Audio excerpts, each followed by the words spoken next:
Hi, I'm Mike Brampton. And my name is Julian Hoad. Welcome to Veterinary Ramblings. A few years ago, we started asking a bit of an icebreaker question, and we realised, or I realised, that it can be a little bit hard hitting as a starter question, and so I get a bit embarrassed about it. But Mike asks it much better than I do, and so, Mike, I think rather than put Polly ill at ease, if you could ask her the icebreaker question, that would be great. Thanks, chummy. Okay. Last time. Yeah, last time, absolutely. This is the last time. You're asking it next time. Okay? Yeah. Right. Polly, what's your favourite bread? My favourite bread? Yeah. This is an icebreaker. You wait till we get on to veterinary ethics and... Sort of brown, wholemealy, crumbly with seeds in. Oh, I like that. Do you like prawns? Are you a seafood eater? I like prawns. Yes. I mean, I could live without them, but I'll eat them very happily. Prawns or dressed crab, always better on brown bread.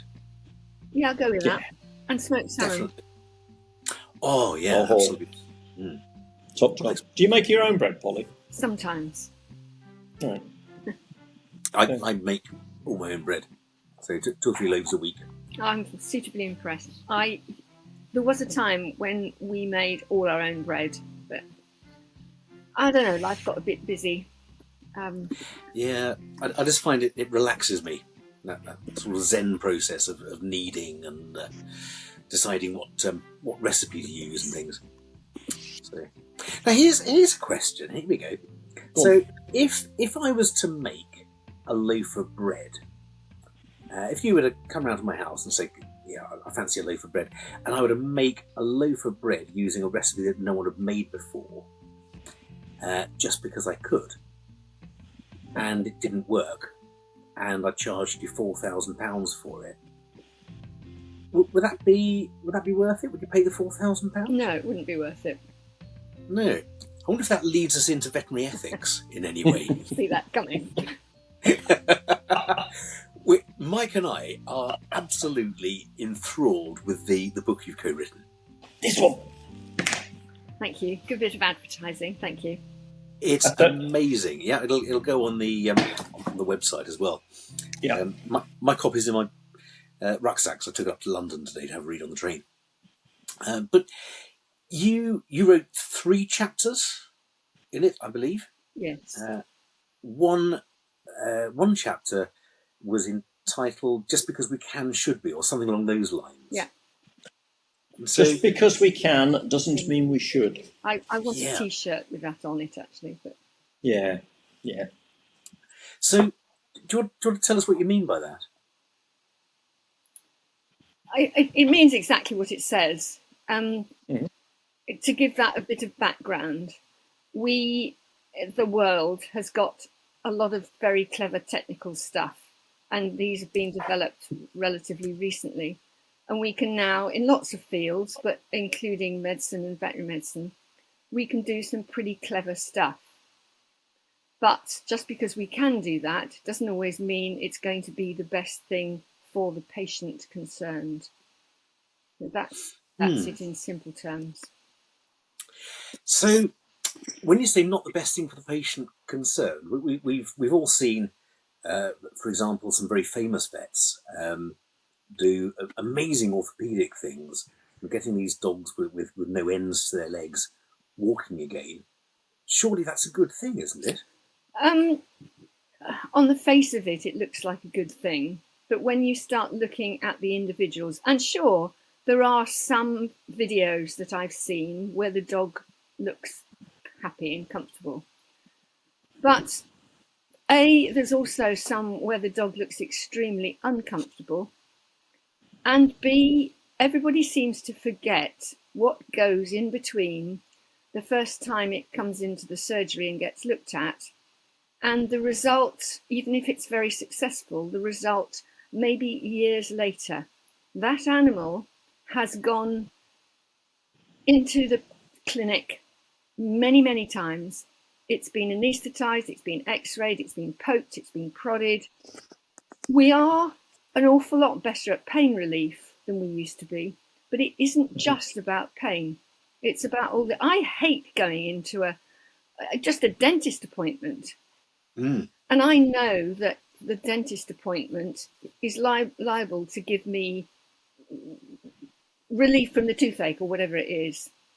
The animal that goes into the clinic has no idea what this is all about, and it cannot predict that tomorrow it's going to feel better. And when that goes on for a long time, it's not much fun for the animal. No, I think you say, what's the term you used? Animals live in the now. Yeah. The only reality they know is what's going on at the particular times. You say they don't know what's I mean, they tomorrow. can know that they've learned associations, but what they can't do is work out that there is potential for improvement on what's happening now. Likewise, if they're going to be euthanized, they don't know that they are going to die. No. Yeah, because we can rationalise things, can't we? We can say this pain is unbelievable right now, but if I keep doing these exercises, if I keep on with this therapy, then I'm looking forward to whatever it is, Christmas with the grandkids or running the London Marathon, and I will get there. And so you can balance the pain for the future profit, if you like. Whereas an animal, of course, can't, can they? Exactly that. Yeah. So where do we draw the line, though? Because I'm trying to think of some examples. If we repair a fracture, the dog is going to be in pain for a predictable amount of time, I'd say. We've done enough fractures, haven't we, over the years to know roughly how long it takes a dog to get better from a fracture. So what's the tipping point? Well, the $60,000 question. And it's going to be different for different people from different perspectives. But there are a number of ways that you can help to come to that decision. And that's where having more than just the clinician or more than just the owner is essential. And I think probably it's quite well addressed by a paper in the Veterinary Record, which I was contributed to by Harry Grimm, and it's coming up with a way of making decisions on whether you should do a particular procedure on a particular animal. And it involves the clinician, the owner, and an advocate for the animal. So the animal comes into it. An animal has no a right of veto or it cannot give consent. So there has to be somebody on its side who is, as best they can, looking at it from the point of view of the animal. And very often this wants not to be the owner, and it wants not to be the clinician, because they are going to have other, perfectly bona fide, but they're going to have other trajectories. There's a conflict of interest. Yes. Yeah.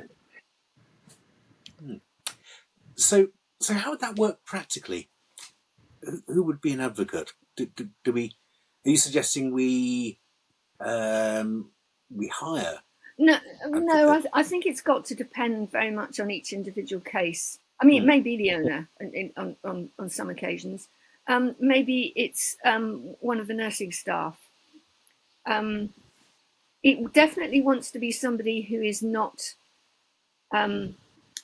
employed by or whose boss is not one of the other people, because inevitably that's going to making completely objective decisions quite difficult. Yeah. So I don't think, And I guess I don't think there's any hard and fast rule who that person is. It depends on the individual case. But I guess there's very much a difference between doing that for a splenectomy and doing it for a technique that's never been used before, that's experimental. It's very different. If it's experimental, it doesn't fall directly under the Veterinary Surgeons Act as routine practice. And this is where there's a huge grey area, if you like, because I'm not saying that innovation shouldn't happen. Indeed, terrific number of good things that have happened through innovation.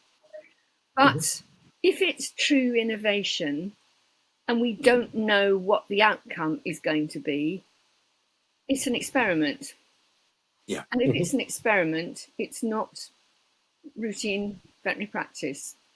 No, and it's covered by the Home Office then, isn't it? Or various other bodies. If it's, let's take the two complete ends of the stick. Yeah. Something that is covered by the Home Office is true experiment, where the procedure is not for the benefit of the animal concerned. The procedure is done as a model. If it's a mouse, it's a model of man in some sort of human, in some way or another. Right at the other end, you're doing a procedure that we have a lot of information about, like the splenectomy for an animal that's got some form of blood disease, or repairing a straightforward fractured femur. Something that we've done a lot of times, we've got a lot of information out there. We're going to do that in order to mend the animal. So that is proper clinical practice.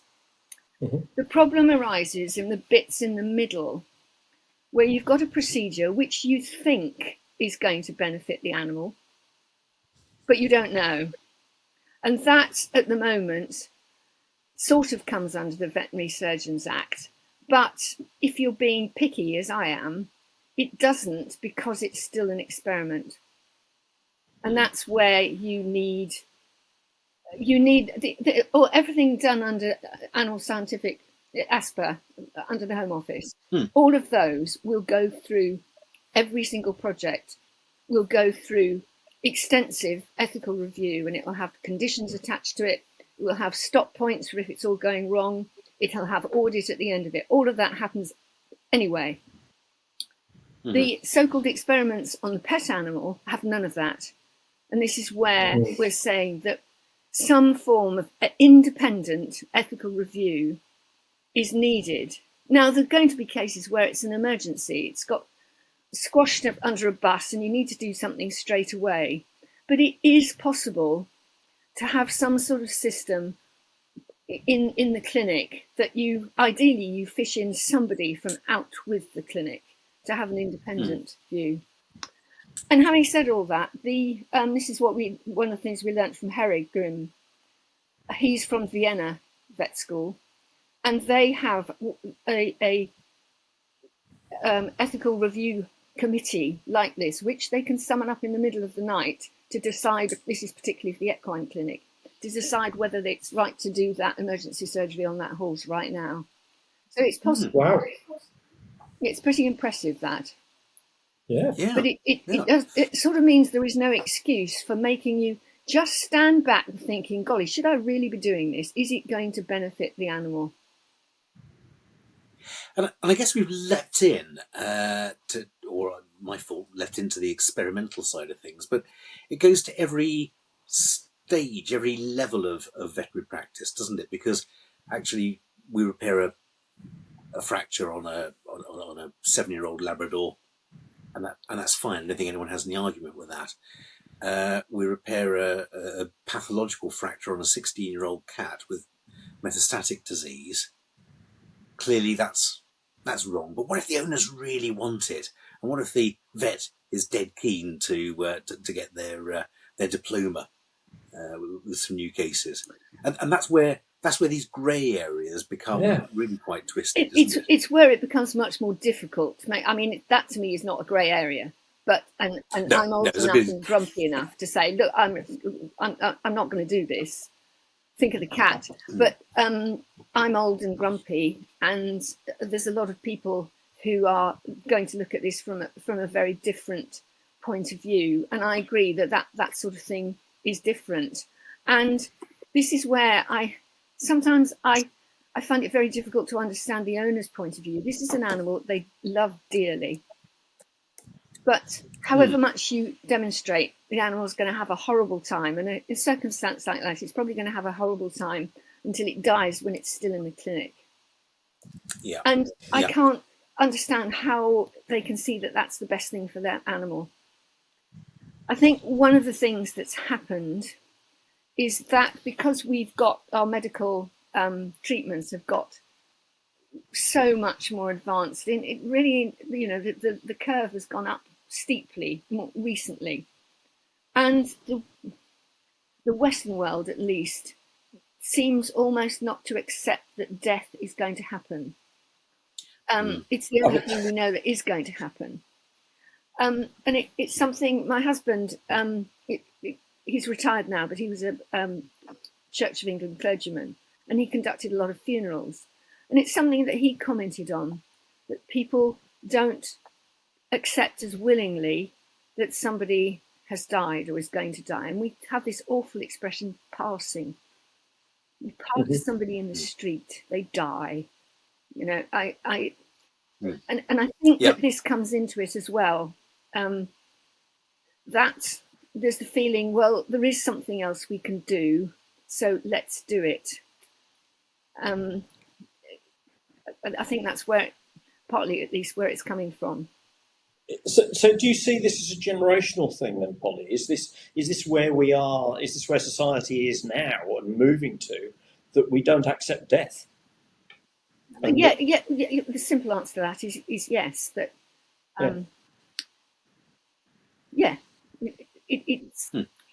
we think that we can put it off forever. Yeah. And we think that because there is something that we can do, we're wrong in not doing it. Yes, and there's a huge amount of guilt comes into this. That did I do the right thing putting Flossie down when we could have done this extra piece of treatment?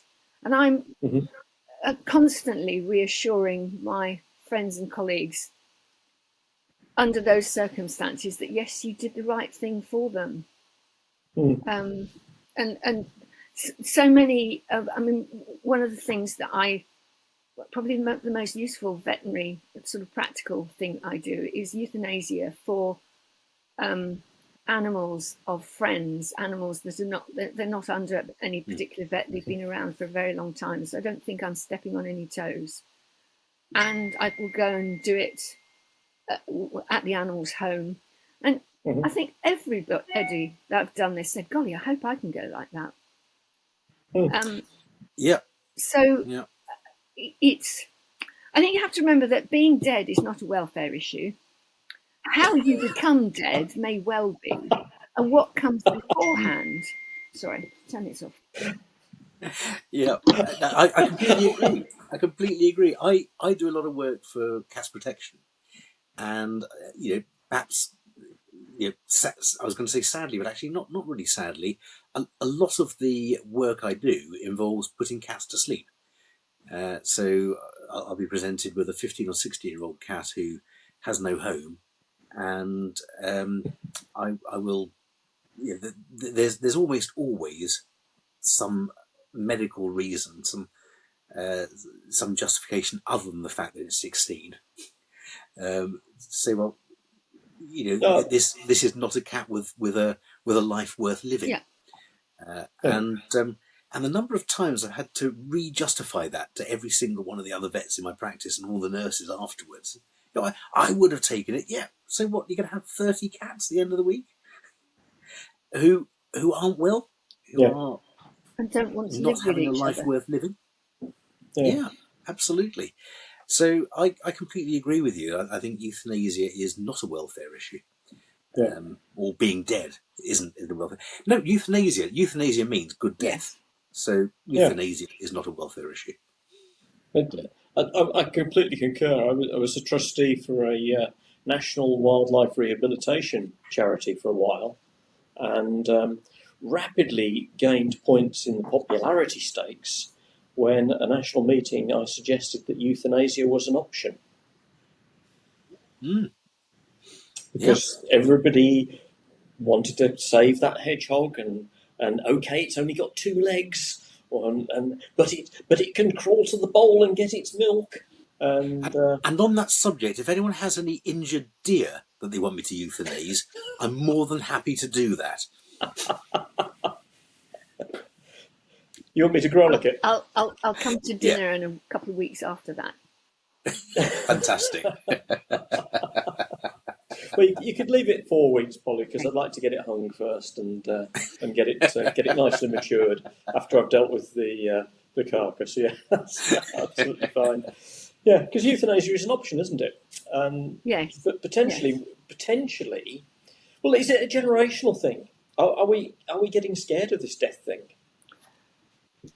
I don't think I cannot have the authority to answer that one, but I don't know if it's generation. I think it's changing society, so it goes with as generations continue. But I do think it's a societal thing, and I suspect it's more of a Western, if we call it Western still, where there's the priorities are different. Animals have become humanized. Yes, fur babies, I think. Fur babies and pet parents is something that we start seeing steam coming out of my ears.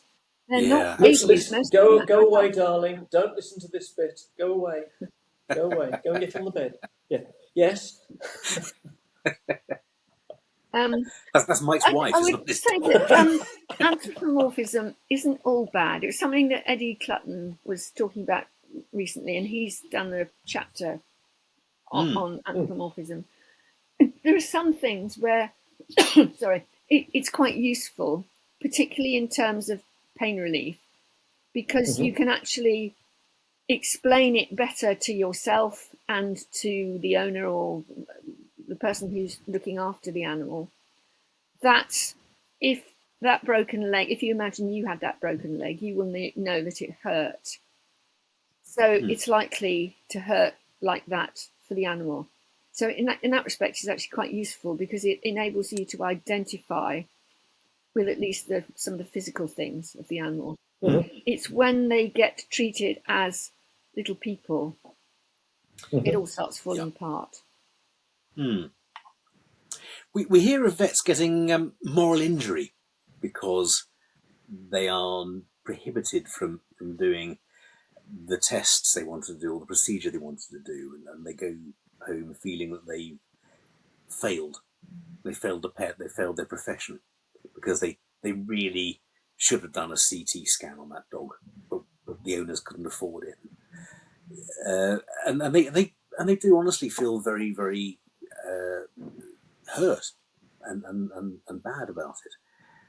How can we change that? How can we? And do we try changing it?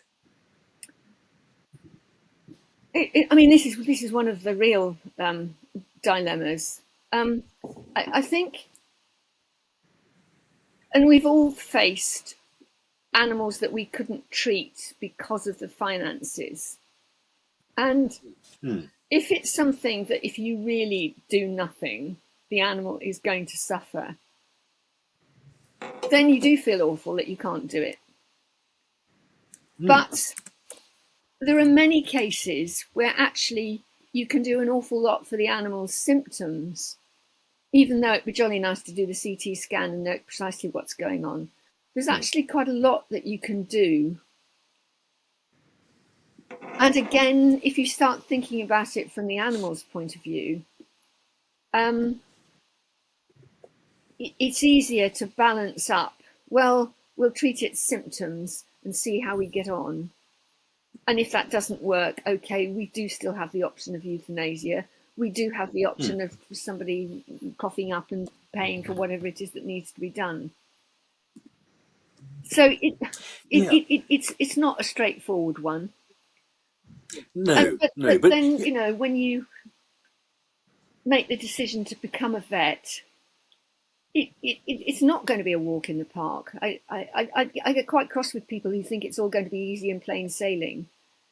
Getting out in the big bad world in a job that has quite a lot of responsibility, tough. You've got to get on with it and take that responsibility. Yeah, it shouldn't be easy. You're absolutely right. And our Hippocratic Oath says, above all, do no harm. Exactly. Doesn't it? Yeah. So we're back round to the beginning tough again. Conversations that you're going to have with an owner, saying that I can't.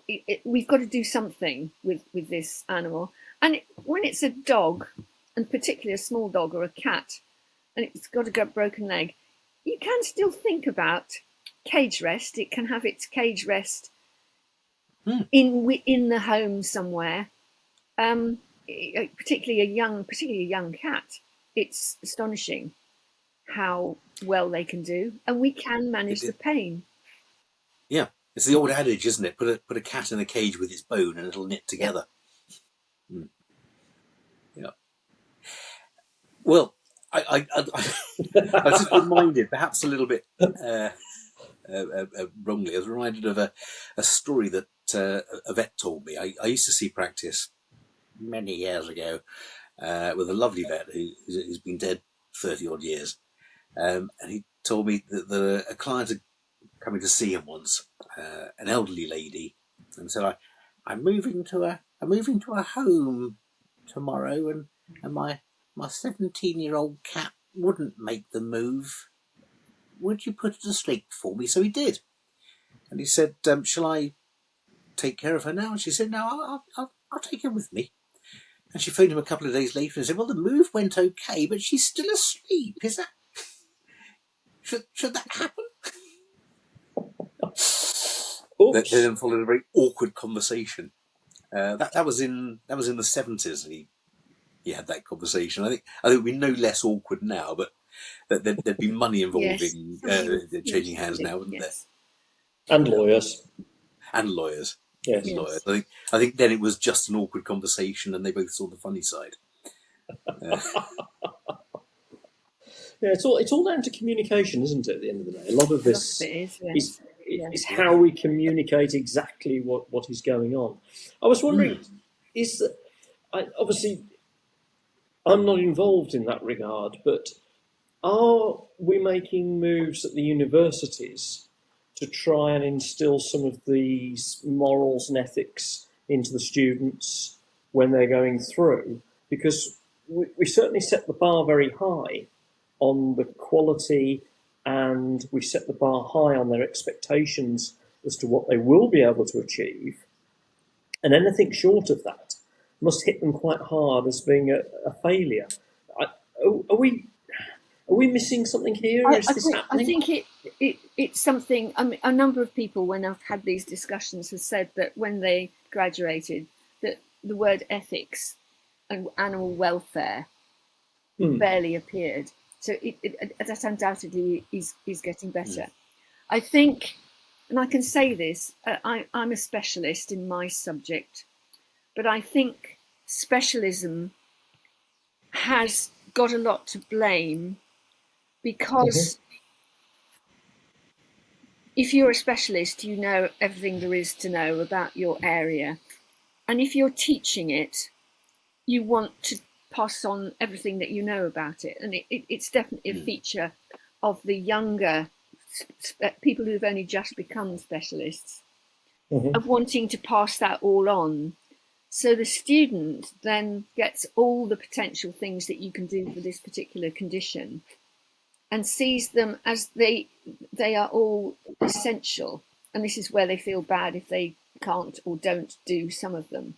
But it also means that no responsibility is taken. You think, oh, well, I'll just do another test. Yes.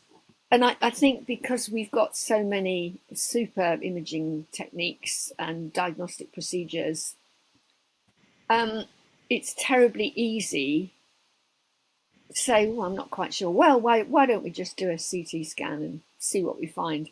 When to me, a diagnostic test should be answering a question or aiming to answer a question. That we are looking to rule out something. Is it or isn't it here? And if you didn't find or you get a definitive answer, you don't need to go on and do something else. Yeah, one of the best lecturers I ever had was Sue Gregory, who used to say, every time you do a test, think, is this test going to tell me anything useful? Yeah. And if you do a pre-anaesthetic blood test, is that going to tell me anything useful? It's a 2-year-old cat. Probably no, it's just going to piss the cat off taking the blood sample. Absolutely. So let's not do it. Yeah. If you've got a dog with osteosarcoma and you're not quite sure what the X-ray looks like, it may look a bit fuzzy. Is an MRI scan going to tell you much more that's going to change treatment? I think that's it. Is it going to make you do anything different? And that applies to preoperative blood sample. Is it going to make you change your plan? And there's numerous studies out there, human and veterinary, demonstrating that it's incredibly rare that taking a blood sample without some sort of suspicion that there's a problem doesn't make any difference at all. No. So why do it? As you say, we're pissing the cat off. Because you can earn money from doing. We're charging the owner more and pissing them off. Yep. Yeah, but it's not giving us any. It's not going to assist with our airway management, is it? Or necessarily the breathing, or for that matter, the circulation of the patient when we've got the patient under anaesthesia. So and even if you discover it's an old cat that's coming for a dental. Yes, it may be in a degree of chronic renal failure, but you're going to suspect that anyway, and you're going to give it fluids during the procedure or whatever it is. You almost don't need it confirmed, but people are worried that if they haven't got the diagnosis beforehand, somebody's going to sue them when it goes wrong. Which, when you speak to the VDS, it's incredibly rare, that one. And it comes back to what we said a few minutes ago, which is it's communication. Ask the owner, tell the owner. Do you want a blood test? What's it going to tell me? Well, to be honest, not an awful lot we don't know. So, but it might point out there's a kidney problem, but with what I'm seeing, it almost certainly does have that. But we're gonna guard against ill effects of it anyway. Oh, I think I'll save the £130 then. Great, okay, fantastic. You can buy your cat an extra treat when he comes home later. I could tell you don't work for a corporate anymore. It's not just corporate. It's not actually, is it? It's no. It's a neat way of. It's defensive medicine, isn't it? Yeah, it's defensive medicine, and at worst, it's profit-making medicine. Yeah, I'm not sure which is worse actually. They're neither good, and it's not the sort of medicine that you taught, is it? No. Well, certainly when I was taught, which is quite a long time ago, as a student, you had a specific test to answer a specific question, and quite often there wasn't one. Yeah, and I do think that it's meant people make less use of clinical skills. As an example of that, my first job in general practice was with Crowhurst and Partners in Kent. This was brother of the Newmarket Crowhurst, Arnold Crowhurst, who'd grown up without, in his veterinary career, without X-ray. He would stand and look at a group of horses in a field and say, that one's got a fractured sesamoid. And damn it, he was so often right. Really? He was just it's like a blind person hears more and gets more from other senses. And if we don't think, oh, I can take blood tests, find out about that, you don't look at the animal properly. I'm sure that this adds to the problem. I don't think we've got time to get into the problems that AI is going to cause. Oh, I'm scared. Let's hold that in reserve. Yeah. But yeah, I completely agree. I'm too much of a dinosaur to really understand all the implications. Oh, it's frightening stuff. You enjoyed your teaching, though, didn't you? Yes. I particularly enjoyed the teaching of the. Or did I? No, I enjoyed it all. I was going to say I particularly enjoyed the teaching of the postgraduates, where you didn't have to worry about telling them about sort of the basics, which you talked about lots of times. But actually, I particularly enjoyed teaching anaesthesia. I think because it's a great subject to teach. Its physiology comes alive, or physiology and pharmacology comes alive in front of you. And I was, particularly being a Cambridge graduate, and 3 cheers for the Cambridge education, and long may it continue. I wonder whether we're going to touch on that. You spent a lot of time in the first 2 years doing a lot of basic physiology. And it was just wonderful starting to teach students who'd gone through that, start to teach them anaesthesia and say, look, come on, do you remember part 1A, first lecture? Let's look at the blood gases or whatever it happens to be. And it's just wonderful seeing the fundamental stuff come to alive with this happening in front of you. Yeah, that's brilliant. Oh dear, Polly, you've really opened this is a real conundrum between Julian and I right now. Yeah. Because I think Julian was angling then to say, have you heard about Veterinary Ramblings 60-second CPD, which is what enables us to say that you can get your RCVS CPD points by listening to Vet Ramblings. And then you mentioned Cambridge, which of course is in the news and all over the news right now, and probably still will be in the weeks ahead when this episode is released. Certainly will be. So what those do we touch on first? Mr. Cambridge. Mr. Cambridge. Mr. Cambridge. Yeah. We got the velocity there. Okay. And we were shocked this week to hear that the Biological Sciences Department has recommended the closure of Cambridge Vet School of Biological Sciences. Yes. Yeah. So it's only a recommendation. It's a recommendation, but it's a very strong recommendation, and it's going to take a lot to counter that recommendation. Bearing in mind, there's no money. Yes, I don't know enough about the sort of underlying politics of the whole thing. I think it came as a bolt from the blue because, in fact, I was the week behind or the fortnight behind with reading the veterinary record. And the page that I had opened up was the RCVS has given Cambridge another year to get everything sorted out. And then, having, I think they were able to sort of heave a bit of a sigh of relief and knuckle down and do what needed doing. And then this comes along as a recommendation that they shouldn't exist at all. I mean, it's got to go to the general board. And I've no idea what the relative sort of power is going to be. And if you remember, Cambridge Vet School had a death knell hanging over it after the Swan report in the last century sometime. Yes.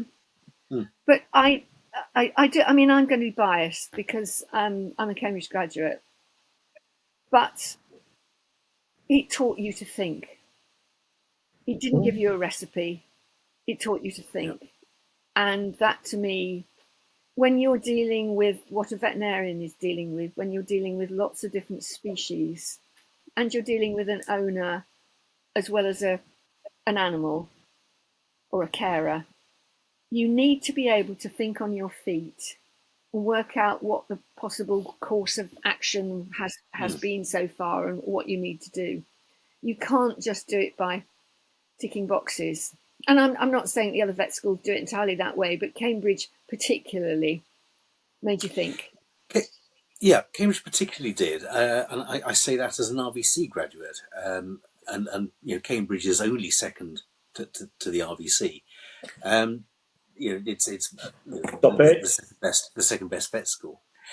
Everyone's going to have their own favourites, aren't they? They're arm and meter. But I do think that the loss of Cambridge Vet School would be terrible because not only of its history. I mean, nostalgia, as we all know, isn't what it used to be, but it's still pretty good.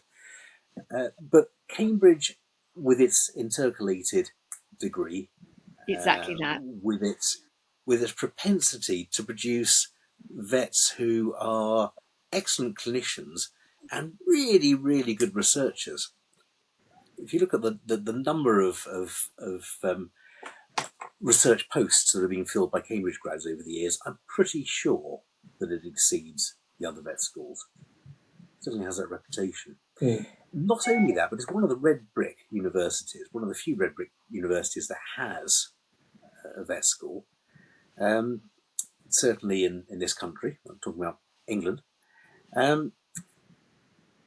Does the government really value veterinary science so little that it would be happy to lose that status in the world? Because if you say to anyone in the world you graduated from Cambridge Veterinary School, well, it's an Oxford University. There are only two. Yeah, have a guess and you get it right. It's a huge, huge loss.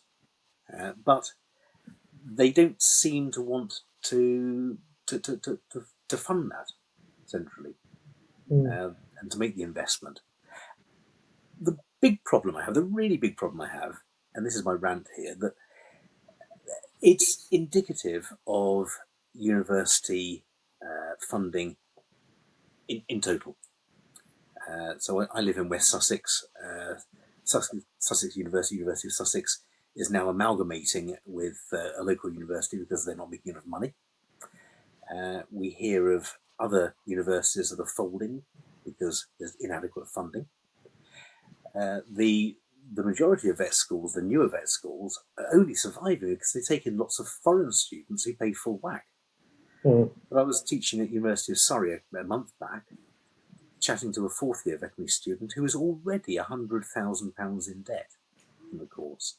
And these are unsustainable figures. The universities can't cope, the graduates can't cope. What's going to happen? There, end of rant. And that's even in the newer vet schools that are not running their own clinics. Yes. Yeah. And that's another thing. So if Cambridge closes, where is the nearest tertiary level farm vet? You're living in Cambridge. It's Liverpool, isn't it? It's probably not far off. Probably the RVC. The RVC. Well, the RVC no longer have a budget to teach, a teaching clinic budget, and so farmers would have to pay full whack, which means equine prices. Wow. The benefit of the RVC used to be that if a farmer really wanted something doing, the farm vet was scratching his head or her head, they'd send it off and the RVC would do a bumper discount and get it right. And to some extent, Cambridge still does that. There's a budget for teaching, and that subsidises a lot of the treatment, which is an excellent way of students learning, an excellent way of farm animals, and often very valuable breeding stock getting right. And that's going to go. Yeah. I think it's the. The bit that got criticised, or one of the bits that got criticised in the early reports, was the intercalation with the medics and natural sciences, and that to me is that's the most important bit. It's yeah. Isn't there something called One Health that's the current trend, or has that line not been drawn yet? Hasn't been drawn. All right. Okay. Fair enough.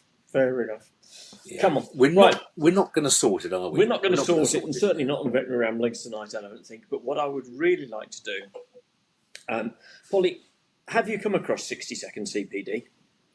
I've listened to a couple of ramblings, and yeah. And you still agreed to come on. This is wonderful. Thank you.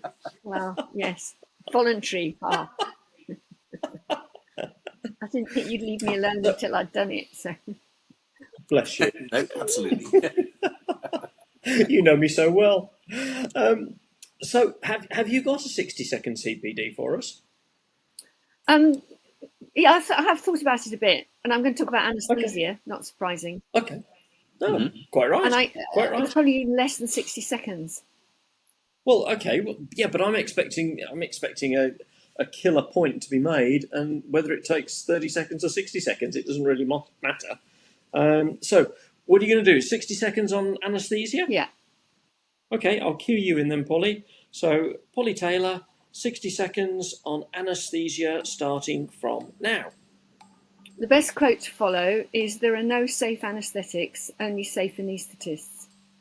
And even if you haven't got lots of exciting toys, if you think about the airway, the breathing and the circulation, you will do everything you can to maintain the animal's health.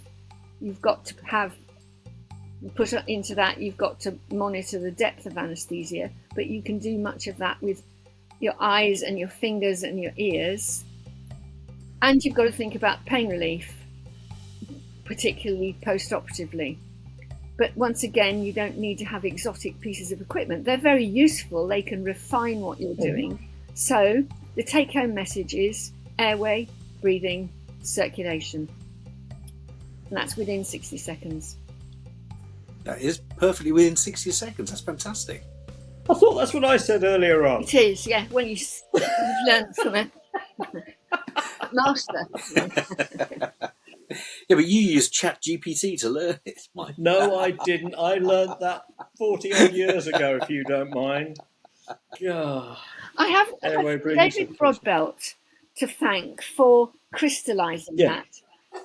David Broadbelt worked as a resident with me at Cambridge, and I remember loving watching him teaching the routine everyday anaesthesia, sort of particularly at the beginning of the first week of the rotation for each group of students.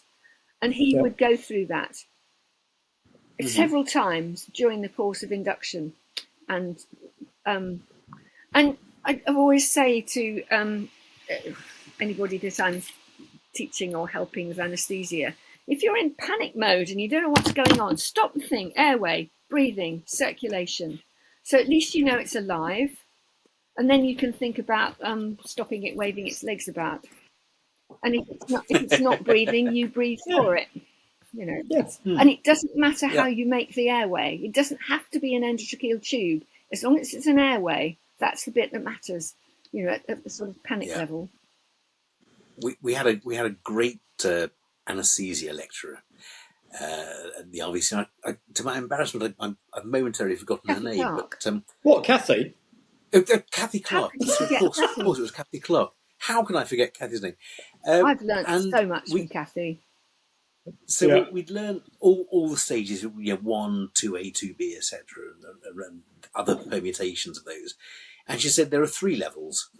Forget all those others. There are 3. There's awake, asleep, and dead.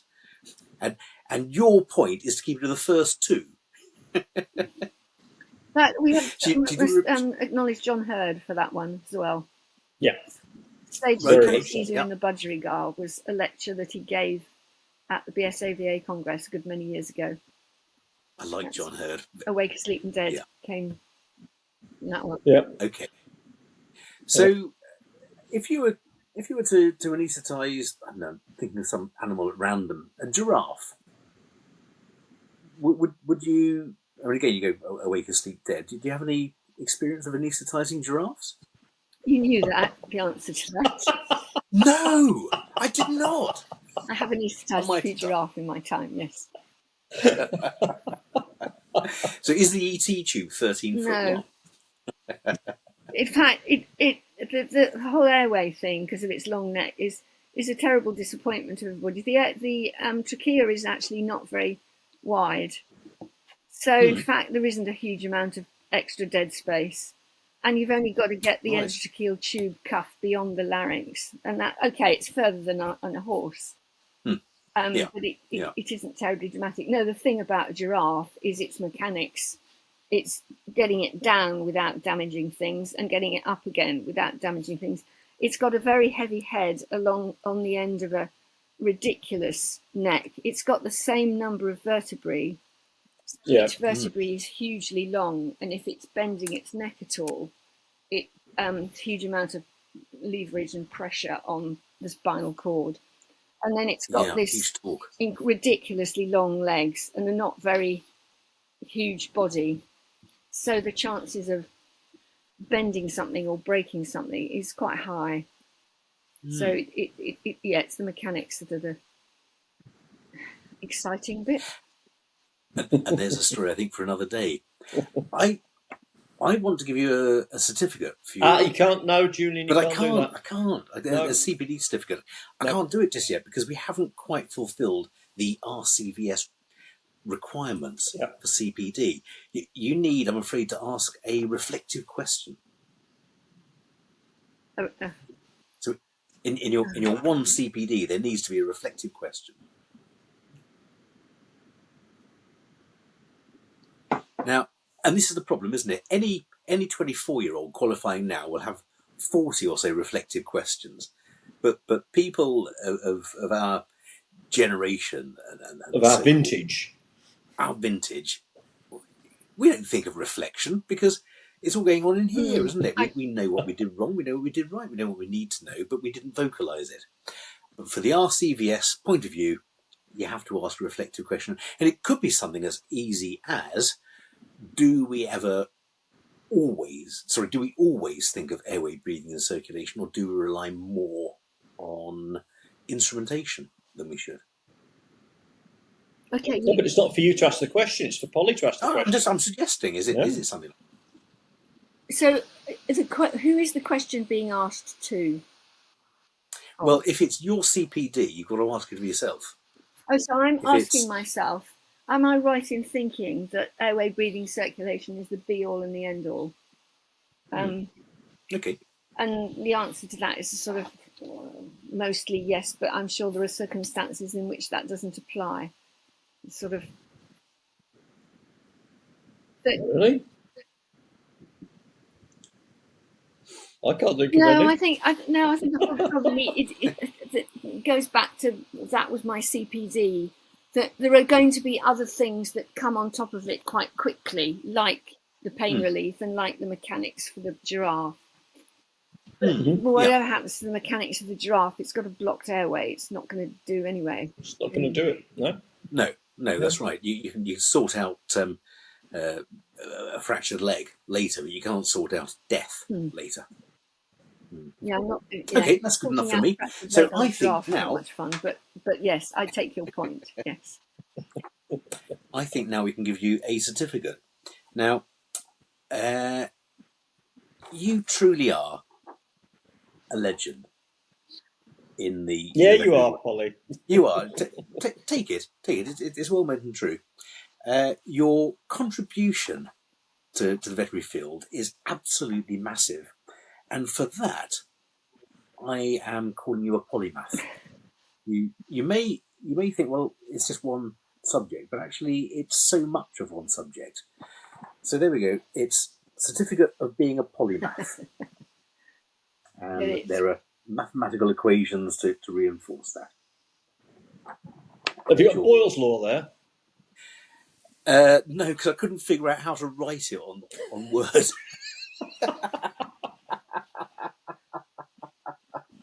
Oh, what a cop-out, Julian. I know. Well, I was struggling because it suddenly refused to give me superscripts and subscripts. So Right. I had to write all Joys those of in. work. I can actually picture you doing that on the train coming back from the BVA meeting today. Yes. Yeah. The person sitting next to me on the train was clearly thinking, what on earth is going on? Oh, jeez. I love it. I love it, love it, love it, love it. So, where do we go from here? Gosh, I I think we're out of time. Are we? Yeah. Is there We've been anything? an hour. That's over an hour. Well, Is it Yeah. really? Oh my word! Time flies when you're enjoying yourself. It's whizzed. It's whizzed. It has, Um, hasn't it? I think we could do 4 or 5 more of these. Easily, because I think we've There's so many barely, things we've touched on. yeah, we've barely scratched the surface on so many topics. well, this So- is where, you know, plug for the book, and I absolutely acknowledge others who have been involved with it. Yep. But Do it. we hope that it makes people think about what we in the veterinary profession are doing. I think that's probably a good question to ask. You know, have you considered some of the questions that there are in this book? And the book that we're referring to, of course, is Veterinary Controversies and Ethical Dilemmas: Provocative Reflections on Clinical Practice. It's really a bunch of old farts passing on all of their knowledge, isn't it? And bemoaning the fact that things aren't quite like they used to be. Yeah, it's knowledge that's been lost or ignored, though. It's knowledge that we need to be asking. Yeah, very much so. And Andrea Tarr wrote a great chapter about supplements, and you know we're being encouraged by our bosses, our clinical directors, or whoever, to sell supplements and only sell the supplements that we make because they're the best. And actually, they may be the best; they still don't bloody do anything. Fair enough. And anyway, they're not supplements. At the very best, they're herbal remedies. At the very worst, they're sticky, gloopy things that cost a lot and stain the owner's clothes. And they're a pain in the neck because you've got to remember to put them on the food or whatever it is. Yes. Yeah. I have one last question. Oh yes. I've got one last question before we wrap up, if you will humour me. Polly, you've done a hell of a lot in your career, and you've touched a great many lives, and I hinted on the impact that you had on my life at the start. Is there any advice that you would give your younger self now? I've often said that I wouldn't do veterinary medicine now. Don't be a vet. Well, yes, and I'm so grateful that I'm not embarking on the veterinary career now. Mm-hmm. I think it is very tough for young vets, the decisions that they have to make, to the point that they're not making them and they're finding life quite difficult. I'm not. I used to say, I mean, a few years ago, I would rather have been a medic, rather have done a medical course and then go and do trauma, where I feel you're doing something useful. I think it's the concern that happens in the medical world, as much as more than about futile treatment, and I sort of feel that I'd rather do some frontline stuff where you know, if you're mending somebody who's had trauma and they were healthy in the first place, you probably stand quite a good chance of mending them. Mm-hmm. So your advice to your younger self would be, don't do it. But having said that, I'm being a real hypocrite, because one of the things that I've said so often is the veterinary education covers you for so many things, because a proper vet is a jack of all trades, and there's so many things that you can go out and do. And some of what I've done a lot of anaesthesia for people working under ASPA, under Home Office, and you work with people who know absolutely everything about the brain or the kidney or something, and I'm often gobsmacked with somebody who is, their physiology understanding is way beyond mine, but they don't see that if they do something to the kidney, it might actually affect another body system. Whereas the anaesthesia training is that you've got to look at the impact on the whole animal. And that's what a veterinary training does for you. So I'm only half serious when I say there are some things about the veterinary education, particularly the Cambridge veterinary education, the way it does it with the basic sciences. It prepares you for so much. So I'm grateful for it, really. We've often discussed the fact that the vets know much more about general analgesia than human doctors. Mm-hmm. Although I have to say, and this is a bit of an emotional thing, my grandfather was unwell last year, and we were advised by our local GP to put butter on his back, and he went downhill very rapidly after that. You promised me. I did promise no jokes. I'm sorry, I couldn't resist that one. It was getting a bit heavy. You know I don't like that. You know, euthanasia is an option, Julian. Right. But that's murder, Mike. That's murder. That's a different thing. It depends whether I get caught or not. Polly, thank you so much for giving us your time and the insight into the book and the things that are going on. And let's hope that Cambridge University Vet School continues for many, many long years, because it's impacted a lot of people very positively, and it would be a tragedy to see it go. That's just my rant on that subject.